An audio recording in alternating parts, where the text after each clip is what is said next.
Parliament पे हमला पाकिस्तान पे हमला नहीं? क्या पार्लियामेंट पे हमला आइन पे हमला नहीं? क्या पार्लियामेंट पे हमला 25 करोड़ अवाम के एस्पिरेशंस पे हमला नहीं? हम उनके अमीन हैं। कल उस जमानत में खयानत हुई है स्पीकर साहब। बिस्मिल्लाहिर्रहमानिर्रहीम, अस्सलाम वालेकुम। मेरा नाम मोहम्मद जाफरी है। आपको अपने ब्लॉग में खुशामदीद कहते हैं। चैनल को सब्सक्राइब कीजिए, वीडियो को लाइक और शेयर करें। आज कई लोग ये कह रहे हैं कि पाकिस्तान में सियासत और जमहूरियत के लिहाज से एक स्याह तरीन दिन है, मगर मैं उनकी ये बात नहीं मानता, क्योंकि पाकिस्तान के अंदर बहुत सारा पोटेंशल है और हम यकीनन इससे भी ज़्यादा पूरा करने की सलाहियत रखते हैं और इससे भी ज़्यादा काली रात जो है पाकिस्तान की तारीख में, उसको बर्पा करने का पूरा निज़ाम हमारे मुल्क के अंदर मौजूद है। कुछ लोगों का कहना ये है कि पीटीआई के लीडरान जो हैं वो रंगबाजी कर रहे हैं,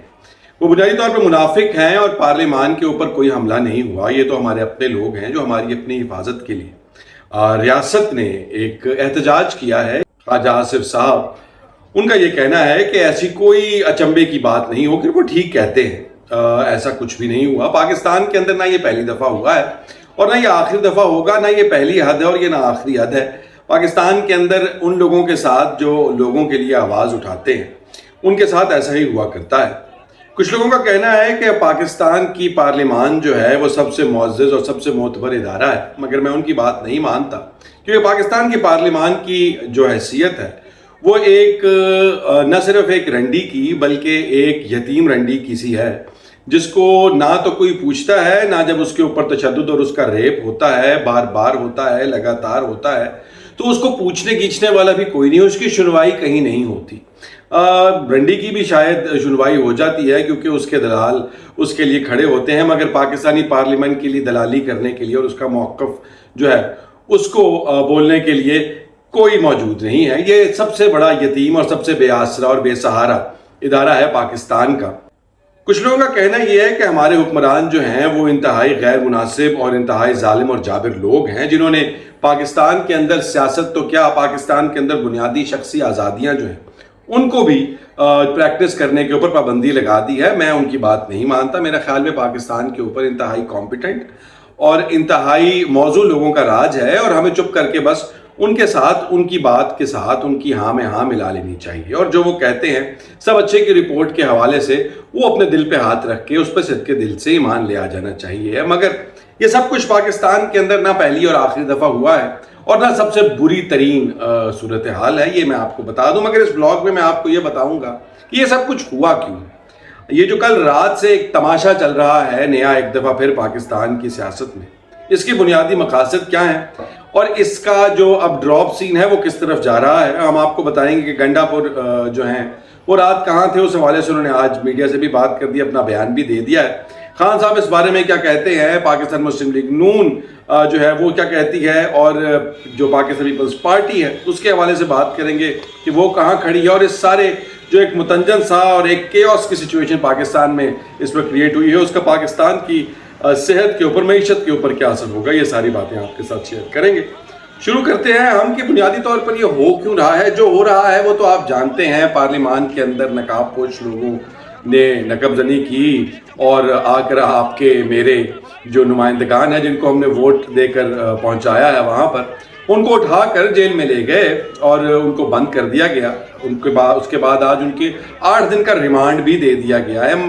रिमांड देने का मकसद होता है कि भी आप उससे कोई इस तरह की इंफॉर्मेशन या कोई हथियार जो आपने उनसे लेना है और उनसे कुछ डॉक्यूमेंट्स बाजियाब करवानी है चीज़ें, या कोई इंतहाई क्रूशल इंफॉर्मेशन है जो उनसे अखज़ करनी है, उसके लिए पुलिस रिमांड दिया करती है। मगर इन लोगों के ऊपर इल्ज़ाम जो है वो ये है कि इन लोगों ने 7 बजे की बजाय 10 बजे अपना जलसा ख़त्म किया और उसके नतीजे में ये दहशत गर्द है। दहशत गर्दी के ऊपर मैं यहाँ पर अगर बात करने लगा कि दहशत गर्द कौन है और हम लोगों ने दहशत गर्दी का मजाक बनाकर जो इस मुल्क के अंदर सिचुएशन क्रिएट कर दी है उसका खमियाजा ये रियासत कैसे भुगत रही है, तो वो बात बहुत लंबी हो जाएगी, तो उसको फिर किसी दिन के लिए रख देते हैं। हम बात करते हैं कि इनको 8 दिन के रिमांड पर अब दे दिया गया है और जो दे दिया गया और ये सारा जो एक अफरा तफरी का समा पैदा हुआ है, इसकी 3 बुनियादी वजूहात हैं, वो आपके साथ शेयर कर लेते हैं। पहली बुनियादी वजह तो ये है, जैसा कि मैं आपको कल बता चुका हूं, कि जब उनकी सोच और उनकी एक्सपेक्टेशन के अगेंस्ट और उनकी काविशों और उनकी कोशिशों के बरक्स पाकिस्तान तहरीक इंसाफ एक बहुत बड़ा क्राउड इकट्ठा करने में कामयाब हो गई,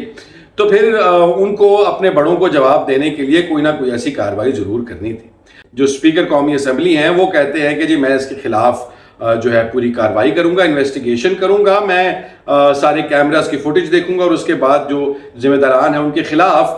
جو ہے پوری کی پوری کارروائی ہوگی کہ پارلیمان کے اندر سے ان لوگوں کو کیسے اغوا کر لیا گیا, یہ کیسے کھینچ کر گھسیٹ کر لے جایا گیا. دوسری بڑی وجہ یہ ہے کہ پاکستان کے اندر اس وقت جو معاشی صورتحال ہے اس پر سے حکومت کی گرفت بالکل اتر چکی. پاکستان کی حکومت جو ہے اس کا پاکستانی جو معیشت ہے اس کا بیڑا غرق کرنے کا جو انہوں نے ایک کام اٹھا رکھا ہے, جو ان کے اپنے مشیر جو ہیں وہ پریس کانفرنس کر کے بتا چکے ہیں, مگر اب اس کی کہیں سے جو ان کی اسٹریٹجی ہے وہ کامیاب ہوتی نہیں نظر آ رہی بلکہ فیل ہوتی ہوئی نظر آ رہی ہے. IMF جس کا ڈھول آپ کو ہمارے وزیر جو فائنانس منسٹر ہیں وہ پیٹتے نظر آتے تھے, آج بھی وہ خبر ہے کہ پورے اکتوبر تک کے ایجنڈے کے اندر پاکستان IMF میں کہیں بھی نہیں ہے. حالانکہ سروس لیول ایگریمنٹ ہوئے مہینوں ہو گئے, مگر IMF نے جو ہمیں ایک لال جھنڈی دکھائی ہوئی ہے کہ جب تک آپ لوگ وہ چین, سعودی عرب, UAE والے قرضے جو ہیں ان کو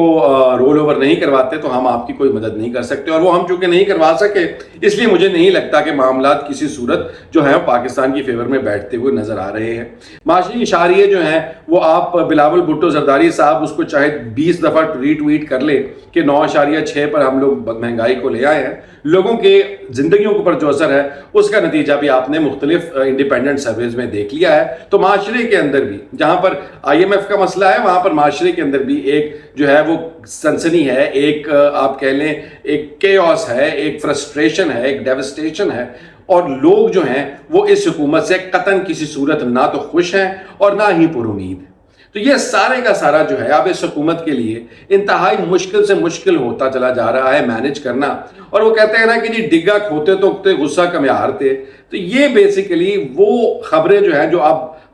آج کے دن کے اندر پوری ٹی وی کی زینت بننی تھی, ساری میڈیا پر دکھائی جانی تھی اور لوکل ڈسکشن کا لوگوں کے بیچ میں بات چیت کا بھی ایک سبجیکٹ بننی تھی, وہ ساری کی ساری اب ڈائیورٹ ہو کے PTI کی جو ہے وہ پکڑ دھکڑ اور ان کے لوگوں کی ریمانڈ اور جیل اور یہ سارے کے اندر وہ ساری کہانی بدل گئی ہے. ایک تو دوسری وجہ یہ ہوگی. تیسری بنیادی وجہ یہ ہے کہ حکومت جو لیجسلیشن جو قانون سازی لانا چاہتی ہے وہ اس قدر غیر جمہوری ہے, اور اس کے اوپر تو خیر آپ تفصیل سے اس کے اوپر ایک علیحدہ ولاگ کریں گے, اس کے اوپر پہلے میں بات کر چکا ہوں. اس میں عدلیہ کے حوالے سے بھی ہے, اس کے اندر معیشت کے حوالے سے بھی چیزیں ہیں, اس کے اندر ایڈمنسٹریشن کے حوالے سے بھی چیزیں ہیں جو مختلف بلز یہ لوگ لے کے آ رہے ہیں. اس کے لیے کل ہم انشاءاللہ تعالیٰ ایک الگ ولاگ کریں گے, مگر اس کے لیے ان لوگوں کو ایک خوف کا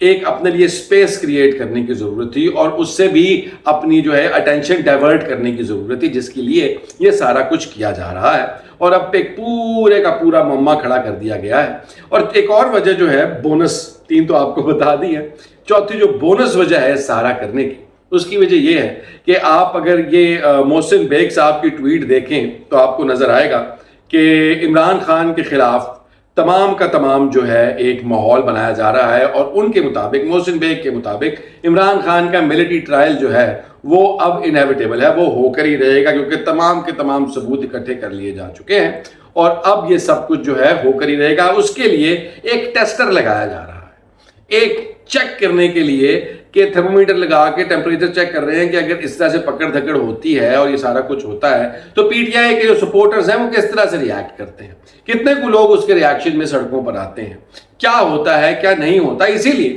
علی امین گنڈا پور جو اس وقت پاکستان تحریک انصاف کی پوری موومنٹ کو لیڈ کر رہے ہیں, وہ جب کل شام 4 بجے سے لے کر رات 12 بجے تک غائب ہو گئے اور ان سے کسی کا رابطہ نہیں تھا, تو یقیناً ان کو اس میٹنگ, سیکیورٹی میٹنگ کے اندر جو کہ خان صاحب نے کہا کہ اسٹیبلشمنٹ نے ان کو اٹھا لیا تھا, علی امین گنڈا پور نے جو ہے وہ آپ واپس آ کر جو بات چیت کی ہے اس میں انہوں نے کہا ہے کہ جی میں سیکیورٹی میٹنگ پر گیا تھا مگر وہ سیکیورٹی میٹنگ جو ہے وہ تبدیل ہو گئی,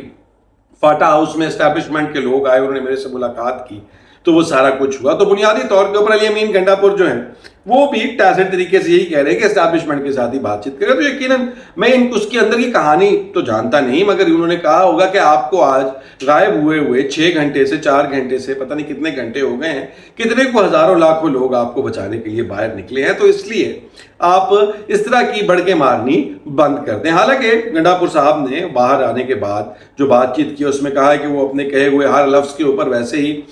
کھڑے पड़े हैं और वो अपना कोई लफ्ज़ वापस नहीं लेंगे। उन्होंने ये भी कहा कि लाहौर के अंदर जलसा होकर रहेगा, वो हमारा आईनी हक है। गंडापुर साहब ने ये भी कहा कि जो है खान साहब जब तक वो कहते हैं उन्होंने मना किया है, और खान साहब ने आज ये खुलेआम कह दिया कि आज के वाक़यात के बाद इस्टेब्लिशमेंट के साथ कोई बातचीत नहीं होगी, और उन्होंने कहा कि इस्टेब्लिशमेंट ने हमें धोखा दिया है। अब ये इंतहाई अहम बात है,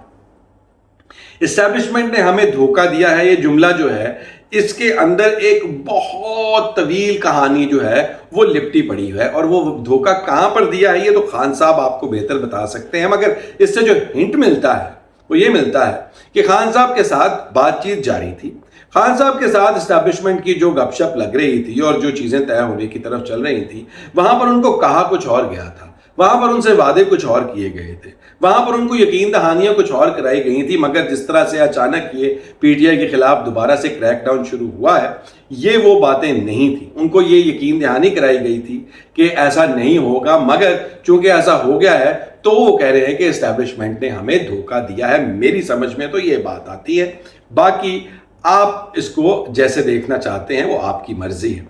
तो इस सालमियत पर अटैक ना तो ये पहली दफ़ा हुआ है ना ये आखिरी दफ़ा हुआ है। मैं तो ये मानता हूँ, मैंने अपनी ज़िंदगी के अंदर, अपनी सहाफ़ती ज़िंदगी के अंदर भी और बचपन से अब तक जो देखा है उसके मुताबिक ये रास्ता अब खुल चुका है, और ये रास्ता बनाने वाले, इस रास्ते पे सजदे कर रहे, जो कहते हैं फूल सजाने वाले और सजदे करने वाले सियासतदान नहीं हैं जो आज खड़े होकर इन तमाम चीज़ों को डिफेंड कर रहे थे। पाकिस्तान पीपल्स पार्टी के बारे में तो बात करने का भी मेरा दिल नहीं करता, अब ना इस काबिल जमात रही है, ना ही उसके लीडरान अब किसी को मुंह दिखाने जोगे रहे हैं। बिलावल भुट्टो जरदारी को अब अपनी वालदा का नाम नहीं लेना चाहिए, उनको सियासत, जमहूरियत, मेरी और कुर्बानी जैसी चीज़ों और पार्लिमान जैसे अल्फाज से कतराना चाहिए। इनको अपने इस मुंह से दूर और बाहरी रखना चाहिए, क्योंकि बिलावल भुट्टो जरदारी किसी सूरत, और पाकिस्तान पीपल्स पार्टी अब इस पोजीशन में कतई नहीं रही कि वो ऐसा कोई भी लफ्ज़ अपने मुंह से निकाले। नवीद कमर को पार्लिमान में खड़ा करके एक ठंडी मीठी कोसी कोसी तकरीर करवा देने से कुछ नहीं होता, ट्वीट्स फरतुल्लाह बाबर से करवा देने से कुछ नहीं होता। जब तक आप अमल नहीं करते तो आपकी सियासत अब उसी तरह ख़त्म हो चुकी है जिस तरह से पाकिस्तान ये MQM की हो चुकी है या फजलुर रहमान की हो चुकी है। आप भी आहिस्ता आहिस्ता सुगड़ के कराची के कुछ बैकवर्ड इलाकों की पार्टी रह जाएंगे, और यह आप भी देखेंगे और मैं भी देखूंगा अगर ज़िंदगी रही। अपना ख्याल रखिएगा, टेक केयर, अल्लाह हाफिज़।